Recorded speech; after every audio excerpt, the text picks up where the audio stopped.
Is it bright enough? I think it is. There we go. Yeah. Hello and welcome back to the Good News. I'm Doc. And I'm TJ, and we are excited and delighted that you have tuned in for another episode of the Good News.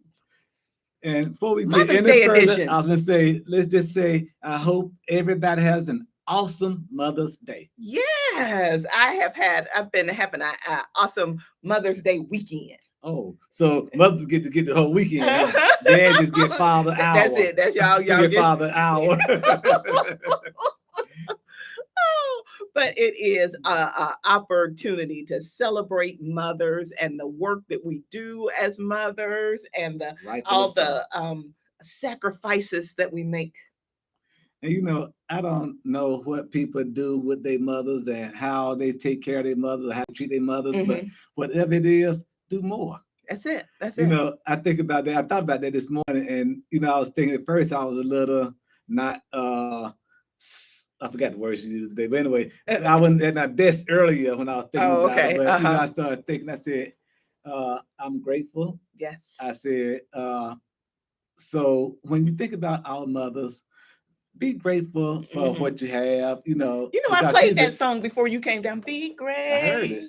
And the thing is, our mothers was the perfect mother that God had for us. Yes, yes. You know, another mother couldn't have did us the way our mother did us, regardless of what it was. Yeah. And you know, and I think now I said, a part of me said I could have did more and wish I would have done more, but I can't, but you can. Yeah. So if you still have your mother in person living, do more. And you know, and because of the heart of which you share that so often, I am just grateful for every opportunity that I have with my mom, and so I get to see her multiple times a week, and I get these conversations with her. I have to share her with my kitten brothers and sisters, but she's still my mom. And being a grandmother to a great grandmother to our grandson, just seeing the way that she pours into him. And I remember that being me. Yeah. I remember getting to sit on her lap and having books read to me and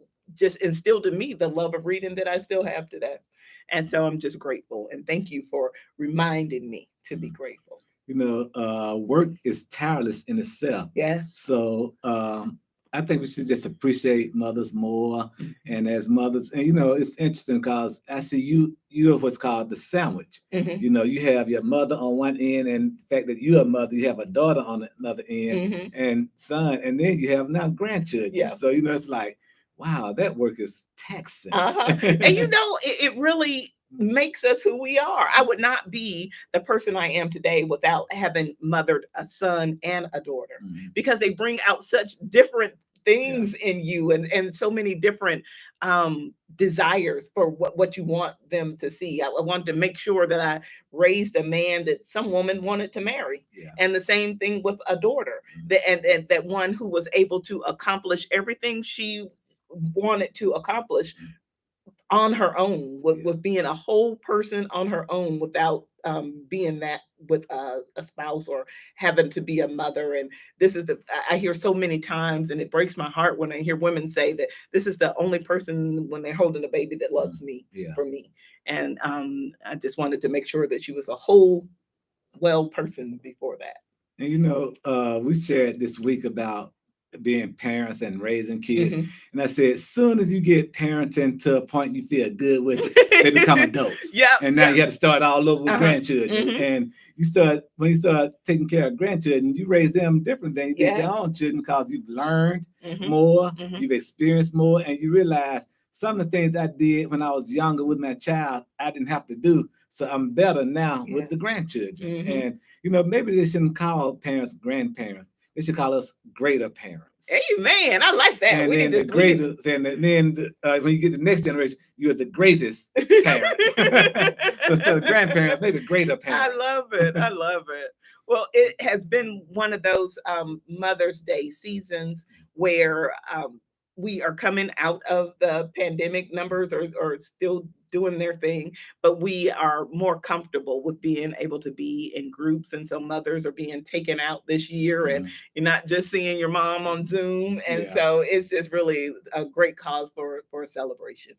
and that we made it here. Yeah, there are so many who lost parents in this time, who were elderly parents or have other medical issues. I'm just grateful for the portion of health that I have, and that I'm able to still chase after grandkids and do all those things that the Lord would have us to do. To be able to sit down on the floor and do a puzzle or play with car. And I love, he said, sit down, Granny. So you get to sit down. He want me to do he wants you to go and run and fix, and I said he put me to work. Well, you teach people how to treat you. So he knows I'm the staying grandparent, you the going grandparent. Because he sure had me working. Yes, he does. Boy, yes, that's the reason men have to be retired when they have grandchildren. Really? Because really? They work grandparents, grandfather. But I also want to encourage those who might have strained relationships. Yeah. As a mother with your children, as a child with your mother right now, because we understand that life happens, and just because there's a strain, don't mean they have to be broken. You know, let's mend it. Let's take the day to say, you know what, it might even be their fault. Forgive them anyway, especially those of us who are Christian. Forgive them anyway. You know, we're not perfect. Parents are not perfect. Mothers are not perfect. Fathers are not perfect. This is a great opportunity to bridge the gap right now, whatever strain you might have, because, you know, eventually you might be like me and won't be around at all. So, and it really is our opportunity, because we can't change the past, but we can change the future. We can make the effort right now to make things better on purpose. On purpose. Choose joy when you do it. And so that is a great segue into today's message. Yes. How y'all doing? I'm sorry, not how y'all doing. Hello. Hey, good morning. Hi, good afternoon. Good morning. Well, all buzzwords from your sermon this morning. Yes. When you taught us how to greet people, how to engage with people, and how to encourage people. And it was a great message that you brought to us from 3 John. We call that Lil John. Lil John. 3 John. Oh, you know what I just did then? What? I said we call that Lil John. Yeah. Okay.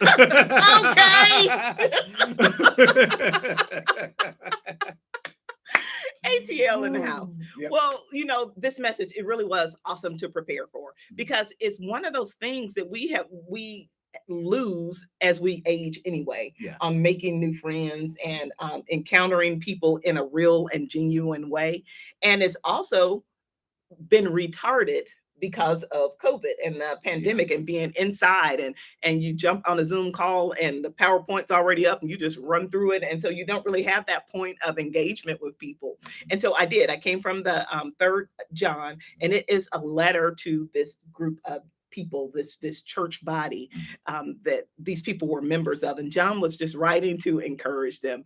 And it really is the blueprint for how we need to interact with one another. You, by again, starting with a greeting and a salutation, just acknowledging someone and looking them in the eye and saying, good morning, hello. And then we can go into the how are you, because how are you, when we use it as a greeting, then it's canned. You get, how are you? I'm fine, blessed and highly favored, I'm good. And people just keep moving. But how are you should really be an entry point to engage more with one another, to really find out, how are you? We've been in a pandemic. We've lost people. We have lost jobs, ways of life. How are you?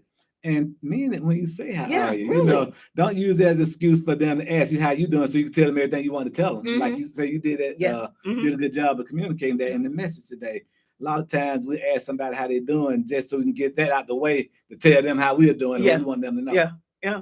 And it's kind of, I think I have to think of conversations, and when we're engaging with people, of the same way that I think about prayer. I have to be confident in the Lord to know that someone else is praying for me. So that's why I'm able to do intercessory prayer, to pray for those people around me, to pray for situations that I know people are going through. The same thing with conversations. This is an opportunity when you engage with someone else to be able, for them, this may be the only person they talk to today. This may be the only conversation. You may be the only person that they have enough comfort level with to share what they're about to share. We have to allow people that space without filling it up with what we want to say, and trust that God will give us that opportunity. Someone will come by and say, hey, how are you? Yeah. And when we learn how to communicate, we learn the three-pronged communication skill at an early age. Yeah.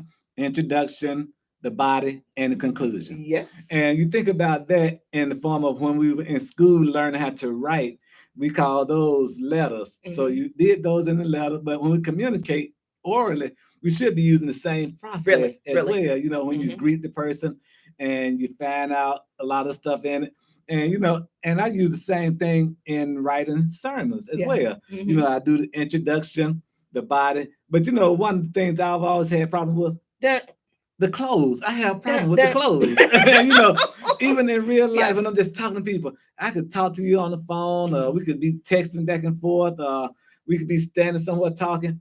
And if you don't end it, I just keep on going. Because I'm not the best at concluding unless I got something to do. Yeah. And so that's so key, because one of the points, our points were to engage with a greeting, to extend that by really getting in with people and yes, you're good at that, and find out what's really going on with people, and to leave them with some encouragement. And that is kind of the method of a sermonic message as well. Yeah. God has given us a meat, and it is up to us to make it palatable to the people. So we start with a opening that kind of draws us together, a story that we can all relate to. We give them the meat that God gave, and then we have to tell them what to do with it. Yeah. And that's that closing, that encouragement, that now that you have heard this word, now that you've read this letter, that we've read this letter of 3rd John, and we saw how John wrote and encouraged people and how he did it. He said, I said, it's like when you ask somebody, you want the good news or the bad news? Yeah. So he started with the good news, and then he gave them some points of correction. Yeah. And then he ended with some more good news. And this person, this Demetrius, later on in the chapter, he says, is a person that can help you. He too is walking in the truth. He too is sharing the good news of Jesus. And we are all called to do that. We are all called to engage with one another and remind each other of the good news. Share the good news with someone who hasn't heard it. And the title of this message said that it was for the sake of the name. And that comes from the 7th verse of this 3rd John. And it's for the sake of the name. It's not because we feel like it. It's not because we want to. It's because it's required of us. Yeah. Jesus said, go and make disciples, even to the ends of the earth, and lo, he would be with us. And he is with us. If you just do what he said do, just go and be somewhere, and he will do the rest. We have to engage with people. And I know you use another word sometimes, say in the message earlier, use the word in the message, messy. And I understand that we as people can be messy sometimes, but we were called to sift through that mess, because when you lose your diamond ring in the trash, do you just let the trash man come and take the trash and throw it away? Or are you going to get in that trash and look for that diamond ring? Come on. All of us are diamond rings. Yes, you just have to sometimes go through the trash and find it when it's been misplaced. But, we have to go through stuff. We were talking about how people greet each other. And I talked about, and he probably have no idea how impactful he was, Josh Roper, the guy worked at Revenue. He would come in and call everybody by name. He would have conversation. He always found something to talk to you about. And I don't know how he just knew certain things to say. And but he's definitely a gift when it comes to how to greet and engage people and things like that. And we as Christians, we need to develop that gift. A lot of people like to say that I'm shy, I don't like talking to a lot of people.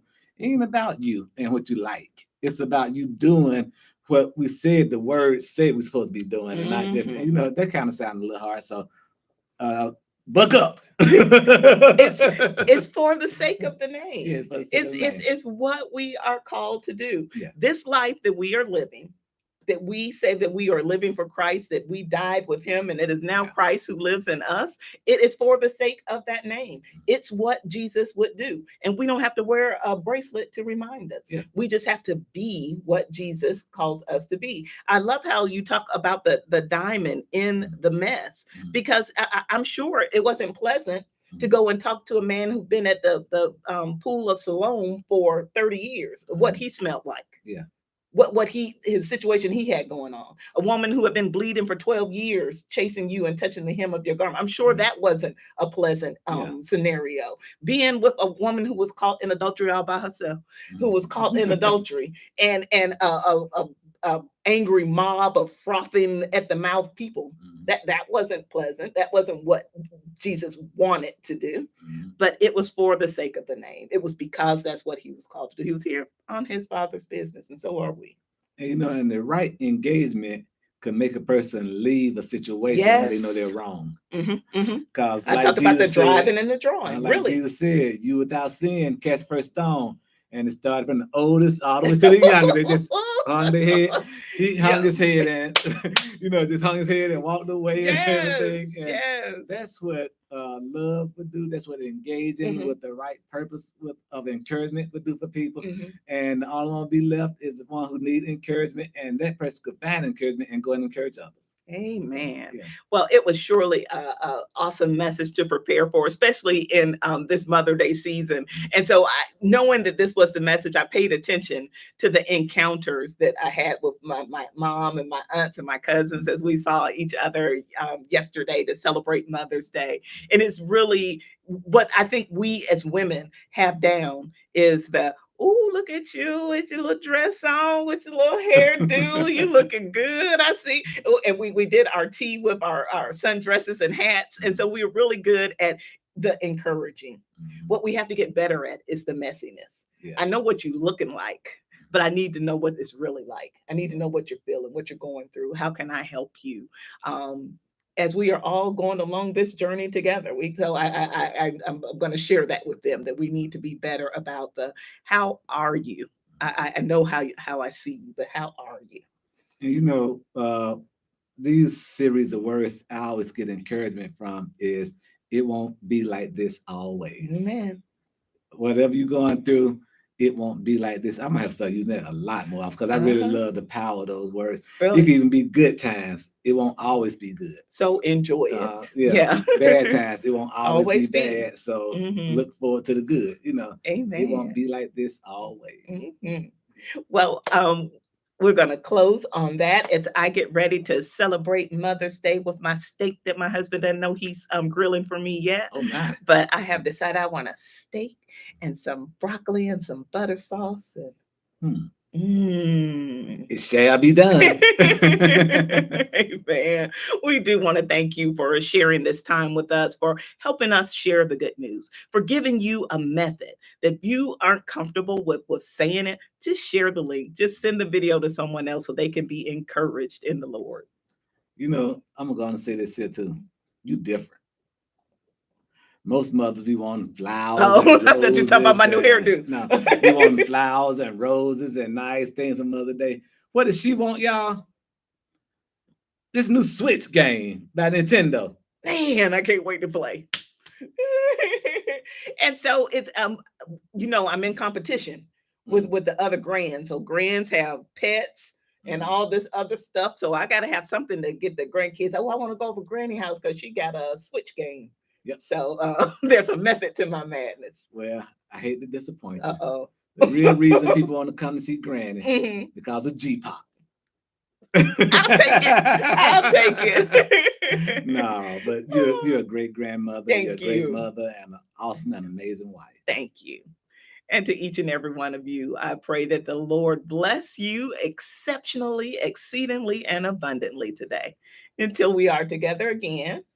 Good day and good night. Now that's good news. Yes, it is. See you later.